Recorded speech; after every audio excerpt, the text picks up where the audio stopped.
Assalamualaikum warahmatullahi wabarakatuh. Ketemu lagi dengan saya Dr. Bram Irvanda dari Irvanda Capital. Kali ini kita akan membahas buku Margin of Safety karya Seth Klarman. Bagi Anda yang belum mengenal Seth Klarman itu salah satu orang yang diproyeksikan akan menggantikan Warren Buffett jadi bapak value investing. Jadi kalau Seth Klarman ini disebut Oracle of Boston, kalau Warren Buffett disebut Oracle of Omaha. Nah, kita kali ini akan membahas buku Margin of Safety bab 1 part ke-7. Yang ini kita membahas subbab tentang ketamakan.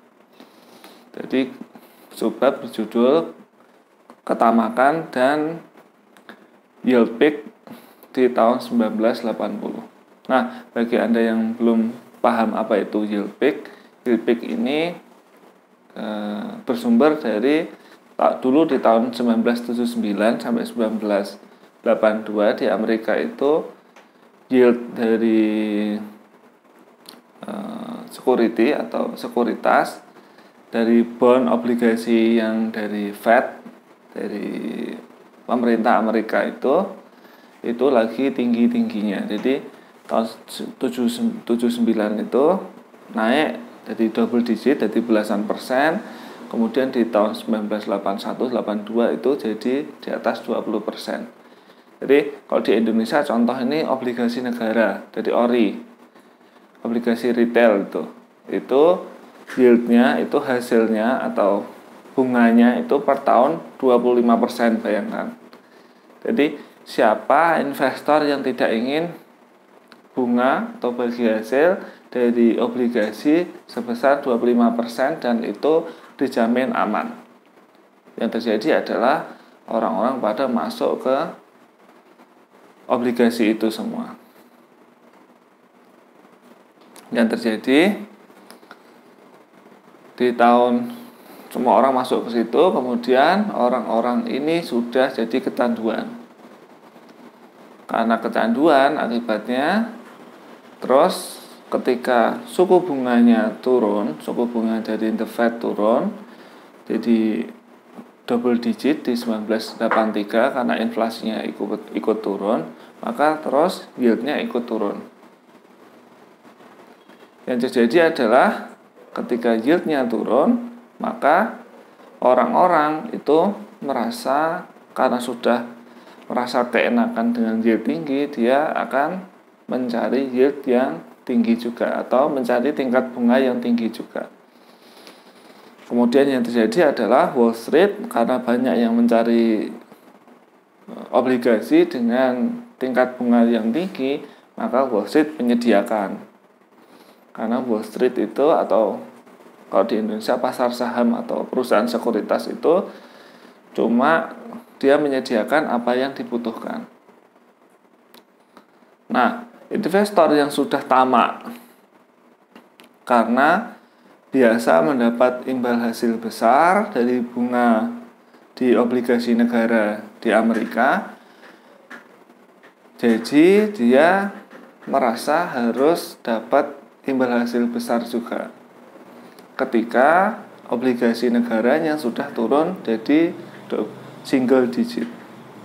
Kemudian Wall Street ngasih namanya junk bond. Junk bond ini obligasi dari perusahaan-perusahaan yang sampah, yang ketika perusahaan itu mengeluarkan obligasi, maka perusahaan itu dinilai oleh pemeringkat efek atau pemeringkat obligasi itu, contoh Standard & Poor's, Moody's, dan lain-lain, itu termasuk junk. Obligasinya termasuk junk atau tidak aman. Yang terjadi adalah jadi imbal hasilnya masih besar. Dan junk bond ini itu jadi investasi utama di tahun 1980. Jadi 1983 sampai 1990. Nanti akhirnya akan runtuh di 1989-1990. Nah, investor yang berinvestasi di junk bond itu akan terkena atau terpapar oleh kemungkinan hilangnya prinsipal atau uang modal. Jadi waktu awal-awal di tahun 1983, 1987 itu tidak ada masalah serius. Jadi orang bisa beli junk bond, dapat imbal hasil besar, dapat bunga besar yang double digit.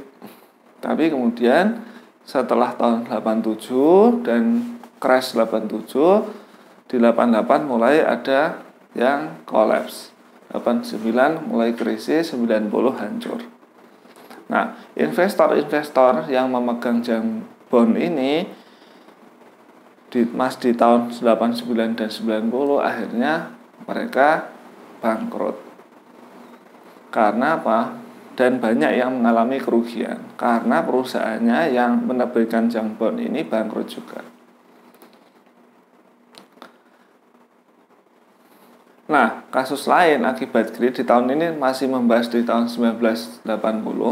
Jadi ada beberapa karena investor pada tamak karena kecanduan imbal hasil yang besar dari junk bond itu, maka Wall Street mengeluarkan instrumen-instrumen baru atau produk-produk baru untuk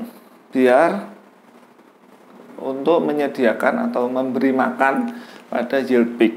Yield pig ini digunakan, yield pig itu berarti babi yang butuh yield yang besar atau tingkat bunga yang besar. Nah, Wall Street itu menyediakan makanan untuk babi ini. Nah, ada beberapa yang produk Wall Street yaitu Ginnie Mae. Ginnie Mae ini suatu perusahaan kredit properti yang dimiliki oleh pemerintah Amerika. Jadi produknya sebenarnya, obligasinya sebenarnya aman. Tapi yang dihasilkan, yang dibagikan sebagai bunga itu ada bagian dari prinsipal. Contoh 100%, contoh kita setor 1 miliar. Maka ketika imbal hasil aslinya itu 6%, maka dari modal kita 1 miliar itu ada yang dibagikan sebagai ikut dibagikan waktu pembagian bunga. Jadi ada prinsipal, ada modal pokok yang ikut dibagikan ketika pembagian bunga dari Ginnie Mae ini. Jadi investor melihatnya seolah-olah bunganya sangat besar. Padahal yang terjadi adalah modal pokoknya itu dibagikan bersama dengan bunga. Terus Wall Street selain itu juga menciptakan produk baru yaitu option income mutual fund. Jadi ini reksadana yang membeli obligasi pemerintah Amerika, kemudian obligasi pemerintah Amerika ini di write call, intinya di pasar option itu di write call, jadi hak untuk membeli itu, dia menjual hak untuk membeli itu, yang itu membatasi kenaikannya. Jadi membatasi kenaikan. Jadi kalau dijual di segini berarti naikannya cuma di situ aja.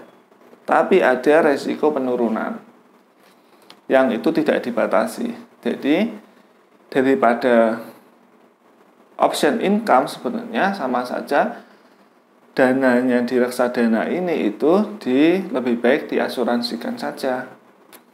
Yang penurunannya juga dapat asuransi. Jadi ini adalah salah satu cara atau makanan buat yield pig yang disediakan oleh Wall Street. Yang ketiga adalah karena ketamakan yang ada di tahun 1980-an, investor yang kecanduan dengan tingkat bunga besar, double digit itu malah masuk ke pasar saham. Padahal pasar saham itu selalu seperti ini. Jadi ketika tingkat bunga itu rendah-rendahnya, maka pasar saham sedang tinggi-tingginya. Jadi ini pedomannya. Jadi ketika tingkat bunga obligasi sedang rendah-rendahnya, berarti pasar saham sedang tinggi-tingginya. Karena investor yang dulunya masuk ke pasar uang, reksadana pasar uang, akan berpindah ke reksadana pasar saham. Karena tingkat imbal hasil reksadana pasar uangnya rendah. Akibatnya ketika tahun 1987 itu investor berbondong-bondong masuk ke pasar saham. Saat pasar saham lagi digoreng-gorengnya dan lagi mahal-mahalnya, yang terjadi apa? Kemudian di September atau Oktober 87 crash. Kemudian investor ini malah rugi dari pasar saham. Jadi seperti itu. Kemudian Seth Klarman membahas tentang pencarian formula investasi. Jadi manusia itu secara normal suka mencari jalan pintas dan formula. Apalagi untuk hal yang sangat rumit dan kompleks seperti investasi. Jadi manusia itu merasa kalau dia butuh formula untuk sukses ketika berinvestasi. Akibatnya timbul formula-formula, contohnya PER, PBV. Jadi kalau PER di bawah 10 murah bisa dibeli, PBV di bawah 0,1 murah bisa dibeli, dan lain-lain. Ada dividen yieldnya kalau minimal sebesar deposito bisa dibeli kapan saja, dan lain-lain.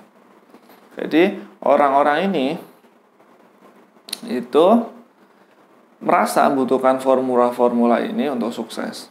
Padahal formula-formula seperti ini itu banyak sekali kekurangan dan jebakan. Contohnya PER rendah. PER rendah itu banyak digunakan kalau PER segini sudah aman gitu. Padahal PER rendah itu bisa jadi sudah menunjukkan atau meramalkan apa yang terjadi, bencana-bencana yang terjadi di masa depan. Sehingga PER rendah ini sudah normal atau sudah wajar. Jadi pasar finansial atau pasar saham itu sangat terlalu kompleks untuk dijadikan formula tertentu. Dan kalau ada formula baru ditemukan dan itu menyebar, dipraktekkan semua orang, maka keajaiban atau fungsi atau kemanjuran dari formula itu akan menghilang karena banyaknya yang pakai. Jadi daripada kita menggunakan formula tertentu, lebih baik kita kasus per kasus kita teliti dan kita analisa dengan baik. Jadi seperti itu bab 1 buku Margin of Safety karya Seth Klarman. Kalau ada pertanyaan silakan tulis di kolom komentar di bawah. Terima kasih atas perhatiannya. Assalamualaikum warahmatullahi wabarakatuh.